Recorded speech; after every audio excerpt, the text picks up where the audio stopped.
Bom dia, tudo bem? A mensagem que Deus colocou para mim hoje, ela diz assim: o sentimento de solidão só existe se Deus estiver longe do seu coração. Senhor, tende misericórdia de nós. Perdoa, Pai, todos os nossos pecados. Livra-nos de todo o mal. Nos afasta de tudo aquilo que não vem de Ti. Nós agradecemos, Senhor, por mais esse dia, pela Sua presença, pelo alimento, por tudo aquilo que é básico. Envia, Pai, o Seu Espírito Santo, para que tudo possa ser renovado, tudo possa ser transformado, tudo possa ser entendido e tudo possa ser aceitado. Nós Te louvamos, nós Te bendizemos, nós Te amamos, pois somente Tu é o nosso Deus e em Ti confiamos. Eu tenho plena convicção que não existe pior sentimento que o de solidão, aquele sentimento de abandono. Parece que ninguém gosta da gente ou que ninguém quer estar na nossa companhia. Às vezes a gente olha a vida de outras pessoas, tem tantas pessoas à volta, aparentemente felizes, e você muitas vezes aí, sozinho, esquecido, abandonado, trancado num quarto, lutando para ter o que comer, lutando para conseguir sobreviver. Às vezes parece que é injusto o mundo em que nós vivemos. Tem pessoas que gostariam simplesmente de ter conhecido o pai e a mãe. Tem gente que conhece o pai e a mãe e não tem valor nenhum.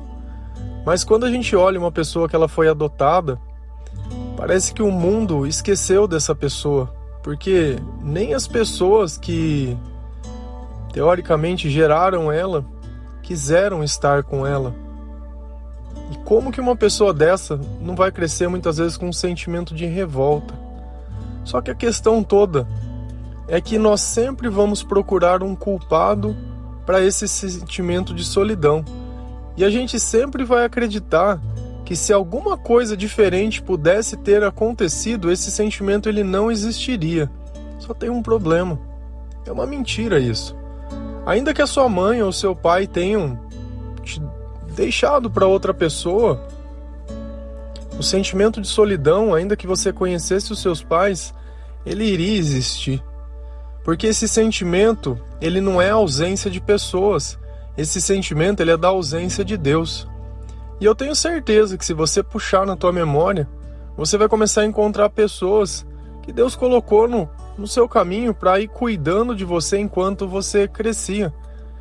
Tem pessoas que aparentemente tiveram uma vida mais fácil porque tiveram com o pai e com a mãe junto. Eu, por exemplo, os meus pais eles são separados desde pequeno. E por muito tempo eu achava que isso era um problema. Mas hoje eu vejo que isso não tem problema nenhum, porque eu prefiro que duas pessoas elas vivam bem do que viver junto e muitas vezes não estando felizes uma com os outros. E a gente não pode julgar as pessoas, sabe por quê? Porque em cada dado momento nós somos uma pessoa diferente, ainda mais se nós caminharmos longe do Senhor. Então como eu posso ter uma família se muitas vezes vai faltar a sabedoria do dia a dia, da convivência? E quantos não conhecem o nome do Senhor, mas não praticam nada que o Senhor ensina? Então eu sou muito grato exatamente pela forma que eu tive. Por muito tempo eu achei que isso fosse um problema, mas hoje eu vejo que isso foi da onde veio toda a minha força. Porque justamente por questionar, justamente por criar um problema grande, que Deus pôde vir e mostrar que Ele é maior ainda que qualquer problema, e que Ele pode solucionar qualquer problema. Então hoje do fundo do meu coração, se existe uma coisa que eu não atribuo culpa nenhuma, é o meu pai ou a minha mãe, por qualquer coisa que tenha acontecido. E às vezes a gente fica sempre vivendo, procurando um culpado, onde a culpa sempre é nossa. Poxa, mas como assim a culpa é nossa? O outro se separa, o outro me abandona e a culpa é minha? Sim, porque quando falta sabedoria, nós queremos culpar alguém por aquilo que nós sentimos, sendo que o que nós sentimos é a presença ou é a ausência de Deus. Bons sentimentos, presença de Deus. Maus sentimentos, ausência de Deus. Mas se eu não conheço a Deus, eu vou culpar as pessoas. É simples. Se a gente ir lá em Salmos 27, versículo 10, a palavra ela diz assim: ainda que me abandonem pai e mãe, o Senhor me acolherá. E isso é uma grande verdade. Por isso, muitas vezes, existem casais que não conseguem ter filhos. Por quê? Porque o chamado deles é para adoção. E a gente tem que entender que nessa vida, cada um foi chamado para um propósito, cada um tem uma missão diferente. Não é um padrão que todo mundo vai viver as mesmas coisas. Porém, todos vão poder adorar o Senhor e sentir as mesmas coisas do mesmo jeito. Uns vão precisar mais de Deus, porque vão passar por mais dificuldades. Outros vão precisar também muito de Deus. Só que apesar das dificuldades não serem exteriores, a batalha interior dessas pessoas vai ser muito grande. Enquanto uns podem viver com paz, porque estão fazendo aquilo que pode, estão se doando, o outro muitas vezes não vai ter oportunidade, mas dentro delas vai existir uma outra batalha. Deus ele não é injusto. Isso é uma coisa que a gente precisa aprender. Deus não é injusto. E não se meta a querer fazer justiça por você, a querer ser juiz, a querer ser julgador, a querer determinar o que é certo e o que é errado. Cabe a nós e a cada um de nós olhar o nosso chamado, colocar aquilo que Deus coloca dentro do nosso coração e seguir, sempre adorando e sabendo que o Senhor, Ele vai nos acolher. Se a gente olha a história de Jesus, Jesus também experimentou esse sentimento de solidão física, onde pessoas iriam abandoná-lo. Ele experimentou isso também. Lá em João 16, versículo 32, a palavra ela diz assim: vocês me deixarão sozinhos, mas eu não estou sozinho, pois meu Pai está comigo. E isso é uma coisa que eu acredito do fundo do meu coração. Não existe solidão quando Deus está conosco. E o próprio Jesus deixou muito bem claro: olha, ainda que vocês me abandonem, ainda que vocês me deixem sozinho, o meu Pai está comigo. E a pergunta que eu te faço é essa: você se sente sozinho quando você ora? Você se sente sozinho quando você está lendo a Bíblia? Quando você está louvando ao Senhor? Não se sente. Mas eu tenho certeza, como a gente já falou alguns dias atrás, que quantas vezes nós não estamos no meio de muitas pessoas e ainda assim aquele sentimento de vazio insiste em passar dentro da nossa vida. Só que uma coisa que talvez alguns esqueçam, principalmente os solteiros, ele acha que aquele sentimento de solidão é porque ele não encontrou uma pessoa para a sua vida, a tampa da panela. Todo mundo sente esse sentimento quando Deus está longe. E aí você vai achar que quando você encontrar alguém, esse sentimento vai passar. E aí não passa. Aí começa a decepção ou a culpa ao outro novamente. Não, é que eu não encontrei a pessoa certa. Como que existe uma pessoa certa quando você é a pessoa errada? Não existe pessoa certa. Todos nós nascemos errados.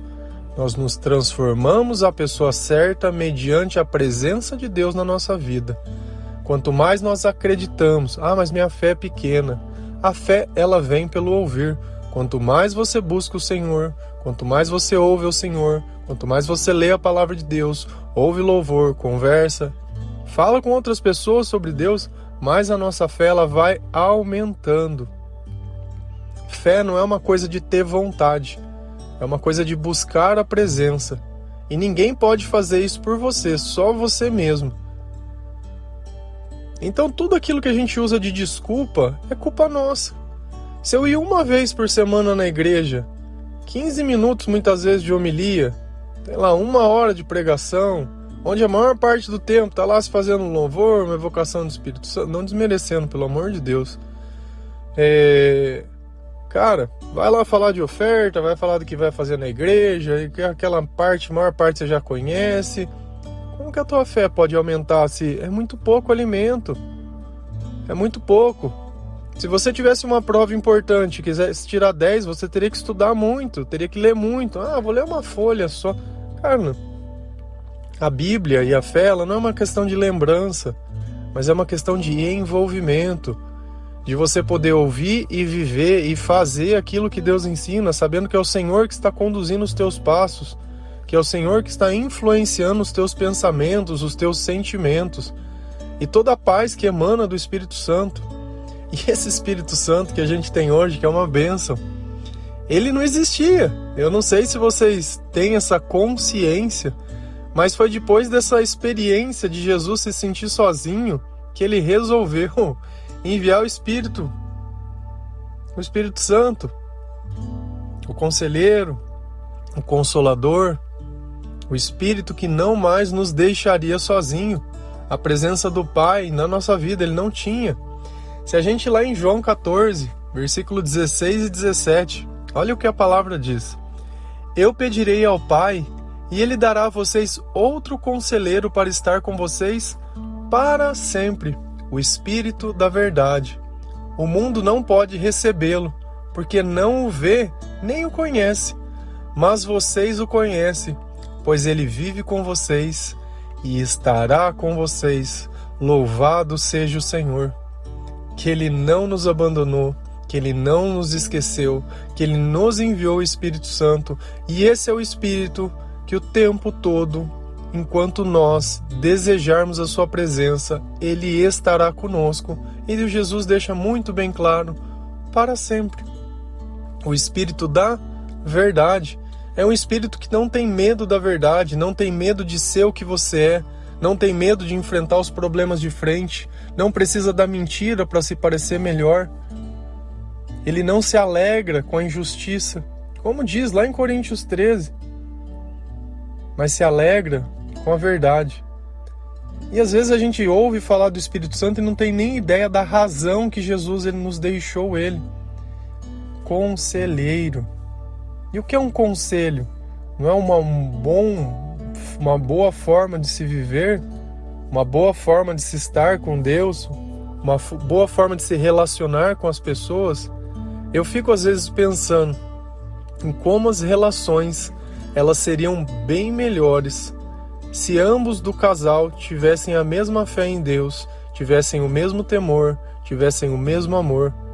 Como um filho desse casal ele seria muito mais fortalecido do que simplesmente deixar que o mundo cuide dessas crianças. E quantos de nós não foram cuidados pelo mundo? E nós não devemos culpar aos pais, porque esse privilégio que nós estamos tendo hoje, da informação muitas vezes, eles não tiveram. Então não adianta, é aquilo que eu sempre falo, não adianta encontrar o culpado, não existe culpado, toda história tinha que acontecer de um jeito. E quando a gente pensa nesse sentimento de solidão e a gente começa a pensar de onde veio esse conceito que a solidão é a falta de pessoas, eu encontrei lá no começo da Bíblia em Gênesis, Deus olhando para Adão, dando nome para os animais e dizendo: olha, é bom que você fique sozinho, vou fazer uma ajudadora, uma auxiliadora para estar com você. E foi quando ele fez Eva. Sem Jesus, o que foi a relação de Adão e Eva? Foi justamente desobediência, foi o pecado, eles foram expulsos do paraíso. E Jesus, quando ele veio, ele percebeu isso, ele falou: não, preciso arrumar um pouco mais essas relações, preciso deixar um pouquinho mais de entendimento, preciso aperfeiçoar, porque eu experimentei o que eles têm passado. E Deus deixou a oportunidade que muitos antes de Jesus não tiveram, de poder viver. Eu adoro quando vai na missa e ele diz: ele está no meio de nós. Como isso é forte. Como isso é forte. Então eu já não estou sozinho. Ele está no meio de mim, ele está no meio de você, o tempo todo, em que você desejar que ele esteja. Então deixa um pouquinho de lado essa conversa de estar sozinho, porque nem a ansiedade, nem a tristeza, nem o medo vão se passar pelo simples fato de você ter alguém, ou pelo fato de acontecer aquilo que você quer. Vai dar um dado momento que você vai ver que aquilo já não é mais novidade na sua vida, e aí volta tudo. E eu acho que não tem pior coisa que a gente achar que vai dar certo e no finzinho dá tudo errado. Só vai dar certo se Deus estiver no meio. Insistentemente eu falo quase sempre as mesmas coisas todos os dias, mas é porque esse é o caminho. E graças a Deus não são grandes coisas, são pequenas coisas. Deus ele vai se manifestar na sua vida nos pequenos detalhes, quando você aprecia e agradece as coisas que são simples. Para de colocar defeito em tudo que você tem, em tudo que você é. Começa a respeitar a história de outras pessoas, porque assim como você sofre, outras pessoas também sofrem. Assim como falta sabedoria para você, também falta para outras pessoas. Agora vai viver uma vida inteira no engano e no erro? E não é à toa que ele diz, o Espírito da Verdade. E quando a gente começa a entender que não existe super-herói, que não existe ninguém maior nem melhor que ninguém, que todos nós dependemos e precisamos de Deus, é que a mensagem ela se torna ainda mais forte. Cabe a mim e cabe a você dividir esse amor e esse conhecimento, porque às vezes eu paro e penso, quantas pessoas não se suicidaram sem conhecer a mensagem verdadeira, e como nós, se tivéssemos tido a oportunidade de chegar e anunciar essas boas novas, iríamos fazer toda a diferença na vida dessas pessoas. Porque o problema não é morrer. O problema é morrer sem conhecer a Cristo. Porque você vai ficar vagando sem encontrar um lugar e uma luz. Eu sei o nome de quando eu morrer eu vou procurar. É Jesus. E todos aqueles que morreram acreditando nisso vão encontrá-lo. Em nome do Senhor. Eu tenho plena convicção disso. Que a eternidade todos nós vamos passar ao lado do nosso Pai. Ao lado do nosso Senhor. Da razão da nossa vida. Do motivo do nosso acordar, da nossa alegria. Amém? Que Deus abençoe cada um de vocês, que essa mensagem ela possa tocar o seu coração, que esse evangelho vivo, ele possa trazer um pouco de discernimento e sabedoria, que esse sentimento de solidão e que toda essa tristeza, ela vá para bem longe. Amém? Que Deus abençoe cada um de vocês, a paz de Cristo.